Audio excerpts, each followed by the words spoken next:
Hello. Welcome to another laundry chat.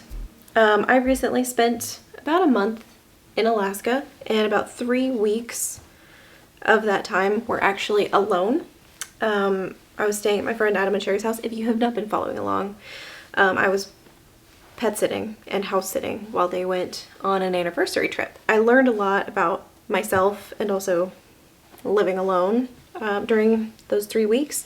So I'm going to sit here and fold laundry. If you've hung out with me before, then you know that I like to do laundry chats because I like to be productive and also I like to talk. So please feel free to join me in folding laundry. You can work on other house chores. I'm not going to be doing anything really exciting. This video could probably be a podcast, but I'm going to be folding laundry. You can fold laundry, you can clean your kitchen, you could be driving somewhere, or you could also just kind of kick your feet up, sit back, relax, have a beverage and a snack. It's entirely up to you, but I'm going to be sitting here doing laundry and talking at you for a little while. So I have first some lessons that I learned while I was living alone.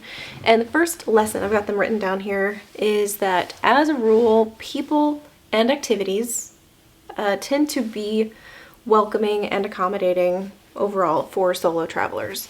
I did have one negative experience, just one negative experience.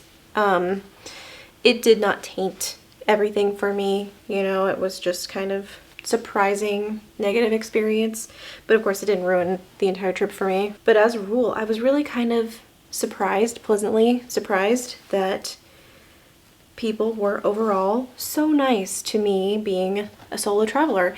In fact, there were several instances where I was, I think one example I can give you is I was on the Phillips Glacier cruise, and the people that were sitting at my table, because we had assigned seats on that adventure, that excursion, they told you where to sit on the boat. And I actually really enjoyed that because the negative experience I had was on the Kenai Fjords cruise, because there were not assigned seats. Not the end of the world, but the other people at my table were even just kind of commenting like, hey, it's so cool that you're out traveling by yourself. And the guy sitting next to me was also like a solo traveler, although he was there for work, so he didn't really have a whole lot to say in it. But it was, kind of neat to kind of get some outside opinions on like traveling alone, because it can be a little intimidating, a little, I want to say frightening, not exactly frightening, but it can just be a little uncomfortable, to do something so outside of your comfort zone. If you've never lived alone, never traveled alone, it can be one of those things that you're like, gosh, I don't know that I could ever do that, And I think a really good way to get started doing things on your own is like go out to eat around your house, just do one small thing by yourself. I like to go out by myself. I like to go to the movies by myself, like the movie theater. I like to go out to eat by myself. I like to go out on walks by myself. And, I just like to be alone. That's, just a fact about me. But some people need other people to have a good time. I'm not one of them. That's not to say I can't have a good time when other people are around, but I can have a really good time by myself. So anyway, I feel like I've left the initial lesson, but the initial lesson was that as a rule, people and tour operators, they tend to be really accommodating for people who are not in a group. So if you're traveling by yourself and you're concerned about it, you don't need to be, I had a negative experience. That doesn't mean that you will, that one individual who is another passenger probably won't be on your cruise with Kenai Fjords. And honestly, even looking back on it now, that day, that adventure, getting to see everything I saw that day was my favorite day of the trip, because I got to see orca whales and I got to see beluga whales on the way home, and I actually got to see beluga whales on the way down to Seward too. But I had such a good day. I was out in the sunshine, I was on a boat, and that one interaction with another person, it didn't ruin my day. It was just something And I think the reason I keep bringing it up, I keep talking about it, is because it was so strikingly different from all of the other experiences that I had on the trip. So I'm done talking about it now. Moving on. Lesson number 2 is that it's actually really, really nice traveling solo because you get to do what you want, when you want. You get to eat whatever you want, whenever you want. There's no one depending on you, and you don't have to manage anybody else's expectations. It can be really difficult to travel with somebody who wants to travel very differently than you do or likes to travel very differently than you do. I really like to have a mix of like, let's go out and do stuff, and also let's stay here and kind of chill out. And some people are always, I want to go, go, go, do, see, and that sounds exhausting to me. I had a really good mix of going out and staying in, doing things, and like relaxing. So traveling alone, you don't have to worry about finding someone who wants to do the exact same things you do and who thinks the exact same way you do, because I let the weather kind of guide my trip, and I tried not to go out and do a whole lot of stuff when it was raining. And when it was nice out, if I had a day at home planned, I would swap that activity, like staying at home, I would swap that for something else, and I would go out and do something because I had a nice day and it wasn't guaranteed that I was going to get another one. Traveling alone, there's a lot of pros to it.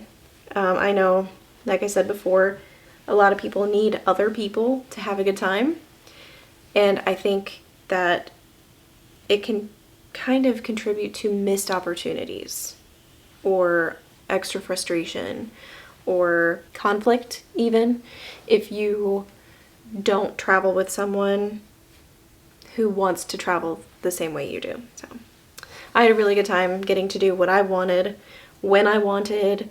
I could pivot my plans with no notice to anybody, and like nobody was impacted because I was doing what I wanted to do. So I had a really great time with that. And I feel like living here with so many other people, if I change my plans, or if we are all planning to go out somewhere and then the plans change, it can be a major group discussion with contention sometimes if the plans change and not everybody's happy about it. Lesson number 3 is that texts, phone calls, FaceTime, Marco Polo, these are all wonderful tools that can help you connect with people who are distant. I think it's also really, really easy to fall into the hole of not over communication, but like constantly being online. So finding balance between connecting with people, talking to people at home, and taking the time for myself that I really needed on this trip, that was the biggest challenge for me, I think. So my point here is that these tools, texts, phone calls, Marco Polo, which is like a really wonderful app, I feel like people got really good at communicating and accepting social distancing during the COVID years. We've kind of gotten away from that now because we can be with other people now. But I do think that there is value in being alone, but also some people live alone for many different reasons, and having these tools of communication can help people who are living alone feel less alone. All right, our next lesson is a little bit less fun, and it has to do with safety. Living alone and also being a single female person in a strange place that's not my home and my family's not around. Safety, of course, is a big concern, and it can very easily become a preoccupation. So, yes, I was worried a little bit about my personal safety, not to the point that it became an obsession. I never felt like I was like really in danger. I just felt like there are some potential things that could happen. So I think being aware of your surroundings is essential, and being aware of what could happen and taking precautions, making sure people know where you are, where you're going, what you're doing, and where they can find you, where you can be expected. I think that's a good tip. But I learned about myself, I don't like sleeping in a house by myself in the dark. That's just a thing about me. I like to sleep with the lights on when I am alone. Not because I'm afraid of like creepy crawlies in the dark. I'm more afraid of like people. And I think that's always been true. Like, I'm not afraid of creepy things you see in scary Halloween movies. I'm scared of people because I think people are the ones that make choices that endanger other people. I do think overall it was, I was safe. Yeah, I did have just a couple of somewhat restless nights that I stayed up later than I should, and mostly because I didn't want to go to sleep. But I did learn that turning the lights on, sleeping with the lamp on, made it a little easier for me to get to sleep. Lesson number 5 is that cooking for one person is really hard. I pride myself on my ability to cook. I really like to cook. People that I cook for like to eat my food, or at least they say so to my face. Maybe they're all lying, but if they all say the same things about my food, I feel like either they had a meeting or my food is really just actually good. That being said, while I love to cook and I'm actually kind of good at it, or appear to be, I'm not actually good at portioning food to cook for one person. I don't know how people do this. I'm really good at cooking for a crowd. I can cook for, 10 to 20 people. I struggle with smaller portions. Scaling it down, I don't know how to do that. I don't know how people do that. I can make enough food for myself to eat for a week in one cooking session, but I really have a hard time cooking for me for one meal and maybe one extra meal with leftovers. If I were to live on my own again, it would definitely take intention, mindfulness, practice to become good at cooking just for myself. And going along with that, if I was going to cook just for myself, I would have a really hard time accepting that I don't get to cook for other people anymore. I love to cook. I love to cook for other people. It's one of the ways that I show people I like them, love them, care about them, is I cook for people. So having to give that up would be sad. I wouldn't enjoy not being able to cook for people. And I know that because I went a month without cooking for people. Kind of. I cooked for Adam and Sherry when I got up there. I made them butter chicken. Anyway, that lesson is that if your personal passions involve other people, you like cooking for people, reading for people, writing to people, performing music for people, living alone can make things like that a little bit more challenging. Lesson number 6 is that privacy is a precious commodity. I am naturally an introvert, so I really enjoy spending time alone. Here at home, I live with 4 other people, and I even share a room with one of them. And don't get me wrong, I love all of these people that live in this house, every single one of them. I love all the people, all of the pets. They all are very, important to me.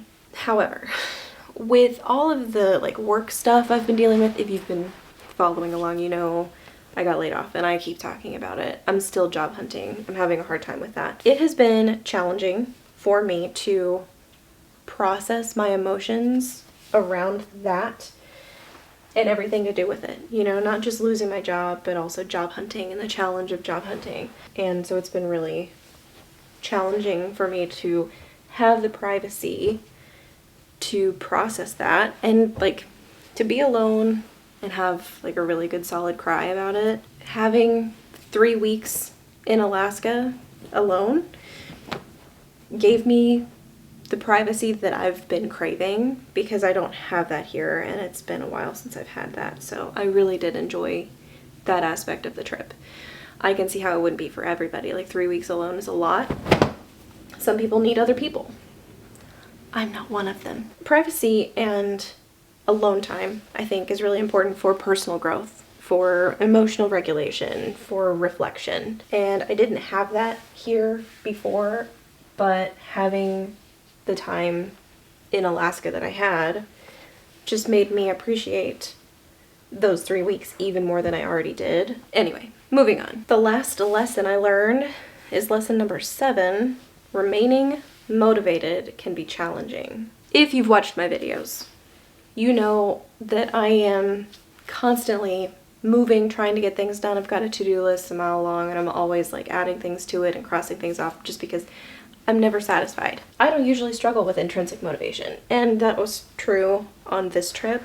I love having a to-do list, and I love checking things off of it. That said, though, I can see how some people might find it challenging to be alone for extended periods of time, and they might become complacent with the cleanliness of their space, or like not getting things done on their to-do list. Like if there's a thing they want to do that's not really important, I can see how living alone, you'd accept that, you know what, it doesn't matter because no one sees it but me, and no one cares, or it's just me, so it's fine. I don't have that problem because I'm constantly like, if I want it done, I want to get it done so I can enjoy it.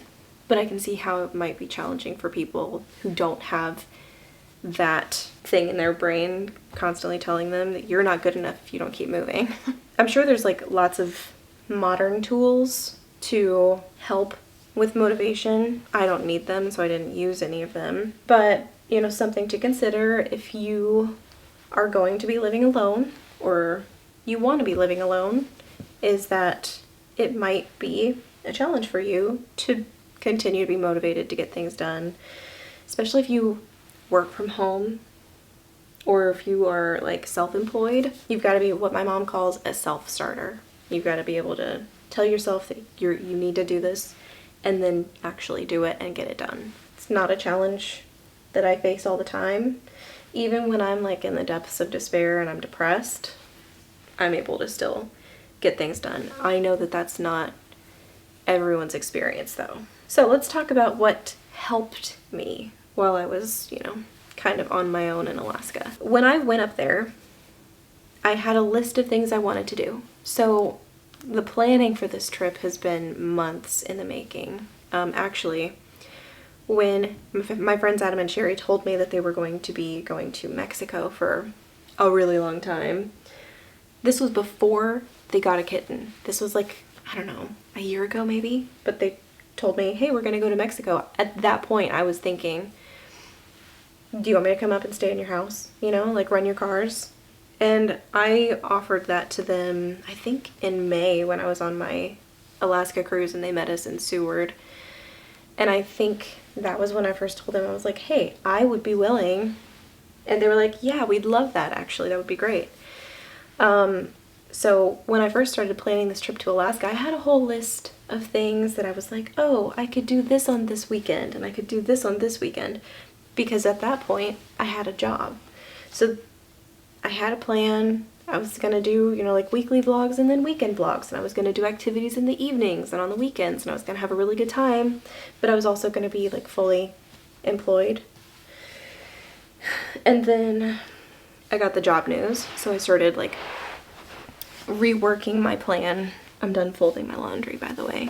I started reworking my plan for my visit to Alaska, and I was like, okay, well, now I've got a lot more time, so I can do a lot more things. So I made a list of the things I wanted to do, and I kind of prioritized them. Ironically, I was interrupted, so I'm back. I was telling Anthony, it's kind of ironic that I was talking about not having any privacy, and then he walks into the bedroom. He was coming to check on me, which was really nice, and he also let the cat in. So if you hear jingling, we have company now that we didn't have before. So I was talking about like when I went up there, I had a list. Actually, I had 2 lists. I had one list of like activities I wanted to do, things I wanted to see while I was in Anchorage, or like while I was staying in Anchorage, things like in or around Anchorage that I wanted to do or see while I was in town. And then I had another list of things I had to do. Absolutely no choice, have to get done. Specifically homework and also like video editing. So I made a calendar and I tried to distribute the activities throughout the calendar of all the days that I was going to be up there. I tried to distribute them reasonably. I won't say evenly, but there were things that I was like, okay, on this day, I'm going to leave the house and here's the activity I'm going to do. And on the days I'm going to stay home, here's the activities I think I can get done. But I tried to be really realistic about how long each thing was going to take me. It worked out. There were a few days that like the weather turned and it was beautiful and sunny and I wasn't expecting that. So instead of like pushing today's activities to tomorrow, I would swap days. And having it in like a virtual calendar, pardon me, ma'am. And having them on like a virtual calendar, what I did was actually put it in like a Google Sheet, but having them in a virtual space where I can like move things around really easily instead of erasing them and then writing them in again, it made it easy for me to swap things because I didn't want to just push something out. I'm not trying to procrastinate, but if I could like swap today's activity with a different day's activity, that's what I did. And that worked really well for me, actually. But for the most part, I tried really hard to stick to the plan that I had made. And in general, I did. There were a couple of things that I, swapped around.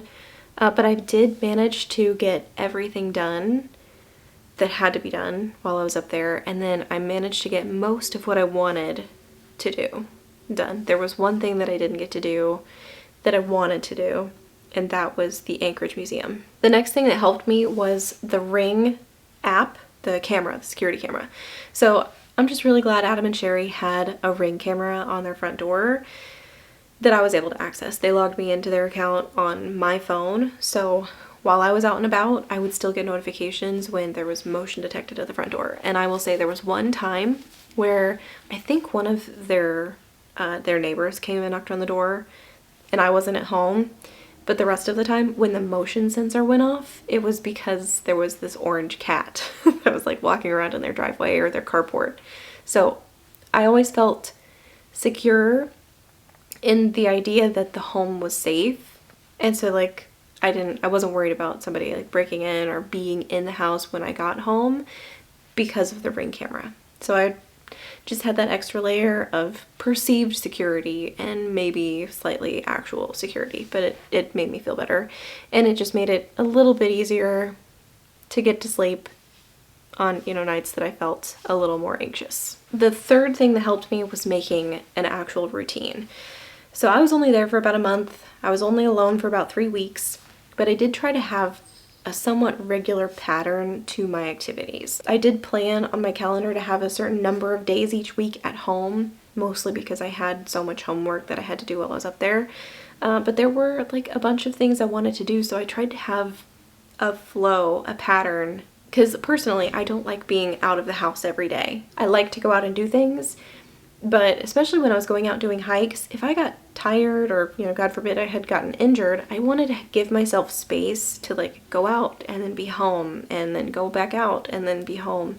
So I tried to have sort of a routine, sort of a pattern, just to kind of make things a little bit more comfortable and give myself a little bit of space to, participate in self-care and relaxation while also maintaining productivity, making lots of videos, and doing fun things. So I think I managed to do that while I was there, and having a routine really helped me with that. The fourth thing I did that I would say helped me was planning activities with friends. So I actually do have other friends that live in Anchorage, and I got to make plans with them and do things with them at least once a week while I was up there and Adam and Sherry were gone. So my friends Jason and Jessica live in Anchorage. I don't get to see them very often because they live so far away. When they come here, we get to see them.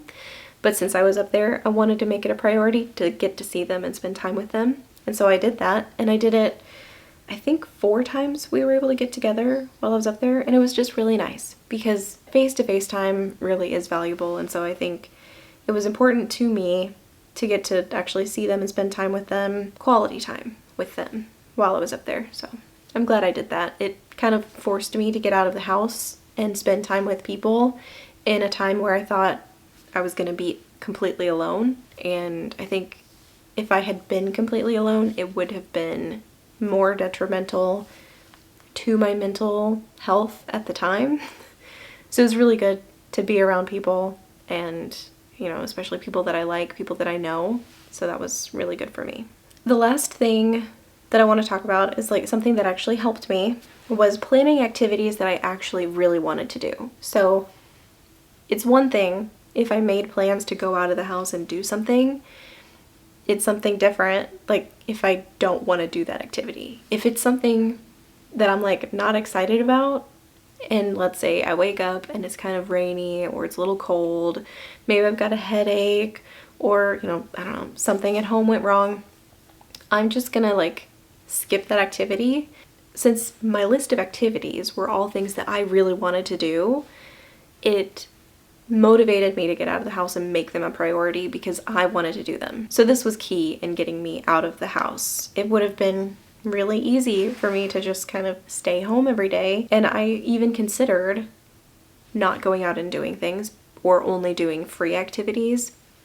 Because I just got laid off, I don't have a whole lot of extra spending money, but I was in a beautiful place in a beautiful time of year, and I was beholden only to myself. I got to do whatever I wanted to do. And so I really wanted to take advantage of the perfect opportunity to explore Anchorage and its surroundings and to share all of that with you guys. And so that's exactly what I did.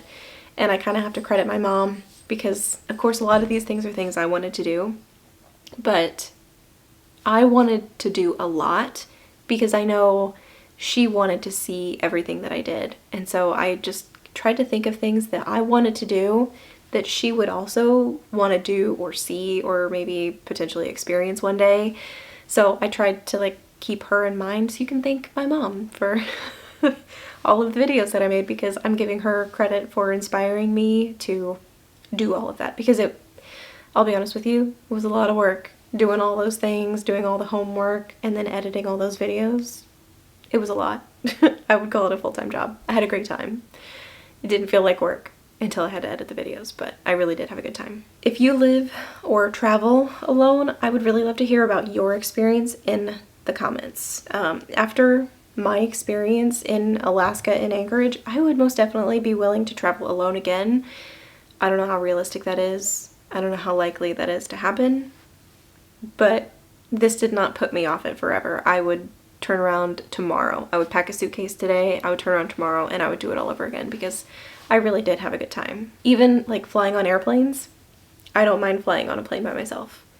It doesn't bother me because I can put my earbuds in, I can listen to a movie or watch a movie, listen to music, read a book, and I don't have to talk to anybody the whole time. And it's marvelous. I love that. So let me know if you like to travel alone, or if you do travel alone, what kind of tips do you have? So this is going to actually tie up nicely in a little bow our Autumn in Alaska series. I hope you enjoyed it as much as I enjoyed making it. I am not done vlogging though. In fact, while I was gone, I had the time and space to kind of inspire my creativity. So I've been brainstorming some ideas, some things that I want to share, things I want to do that I want to share with you guys now that I'm home. And I do have a few things up my sleeve for the coming days, weeks, months. So stay tuned for those, coming very, very soon. Anyway, thank you so much for watching. You guys will see me in another video really soon.